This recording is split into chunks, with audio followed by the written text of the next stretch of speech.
Hello grade 8s, and welcome back to Number Patterns 5. Many of you have sent me videos of yourselves crying. Some of your parents have said I'm slowly torturing you to death because the newest topic is very difficult. Today what I want to do is break it into another small part and focus in on negative numbers. We're going to work today to write pattern rules using mathematical notation, but these patterns are going to have negatives in them. So stay focused, and I'm sure you'll master this quickly. The three different patterns I'm going to work through now involve a different variety of negatives. So just pay attention, and I'm going to go through these three examples. In the first example, we have a pattern that is decreasing. It's going from 11 to 7 to 3. If we look carefully, we can see that every time when we move between the numbers, we are subtracting 4. This means that the common difference is actually negative 4. We include that sign in the common difference. And if we think back to yesterday, I introduced the general rule, which was Tn equals the common difference times n plus some number. Today I want to abbreviate that and call the common difference CD just for the interest of space.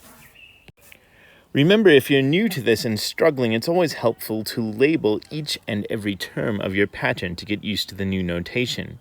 It's also useful to show what the value of n is in each term. If you look at the pattern I have now labeled, the first term is T1, and n is 1 because it's the first term. N is 2 in the second term, and is 3 in the third term. It's fairly straightforward. And now I'm going to substitute and find out this pattern's solution. So putting in the common difference of minus 4, we can now begin to substitute and solve this particular equation.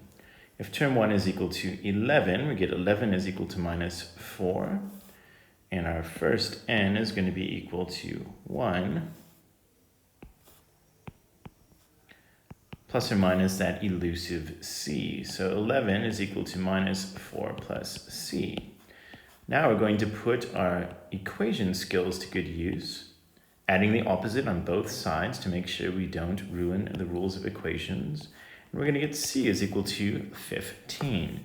So our final answer needs to be written as a general rule. Tn will be equal to minus 4n plus 15.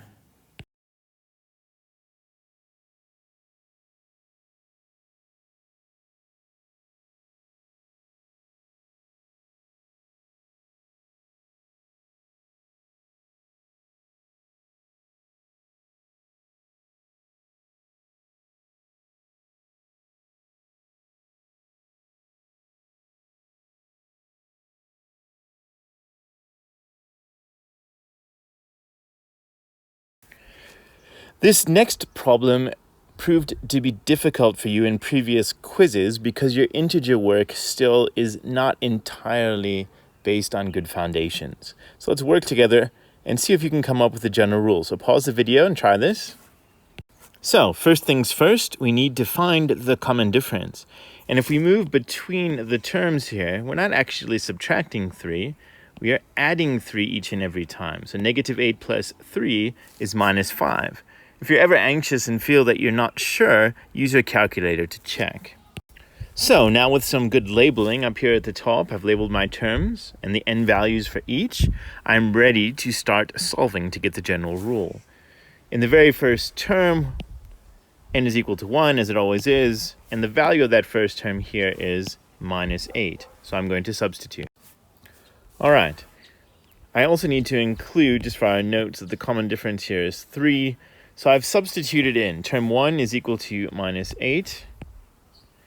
I've put in the 1 for n, and I've put in the common difference here of 3. And now I'm going to solve a normal equation. I need to be very, very careful here. Again, if I'm struggling with integers, 3 times 1 made the 3, and I had to get rid of that 3. It was positive. In order to get rid of positive 3, I have to subtract 3 from both sides. If you're uncomfortable with so many negative signs, use your calculator. If you use it, you will get minus 11 is equal to c. The final step is to write the pattern over, the general rule over with all of its bits and pieces. So we use Tn again, representing the general pattern, is equal to 3 times n, and now this extra fact minus 11. This last problem I chose also based on some of your challenges in the quizzes. A lot of you, your first instinct is to say that I'm adding 5 every time, and it certainly looks that way. In the old world of grade 7 in primary school, 7 plus 5 certainly was 12. But if you check in your calculators, this really doesn't work, and we have to just say no to that temptation. To get from minus 7 to minus 12, we actually have to subtract 5 every time. I'm going to repeat that. I have to subtract 5 every time. So my common difference here will be minus 5. With that knowledge, try to pause the video and attempt the problem and see if you get the right answer. So working through all the bits and pieces, you can pause and look at this. I get a final answer of minus 12 equals C. Again, I need to write the general rule, or the rule for the pattern in mathematical notation, and I will say Tn is equal to 5n minus 12. Hopefully this helped you, grade 8s, to get a better understanding of how the general pattern rules work and how to write a pattern using mathematical notation. I'm also hoping it's helping you to see how negative numbers don't need to be our enemy, but we can get through the negative numbers and get correct answers in the future. Good luck. Take quiz 4 soon. Bye-bye.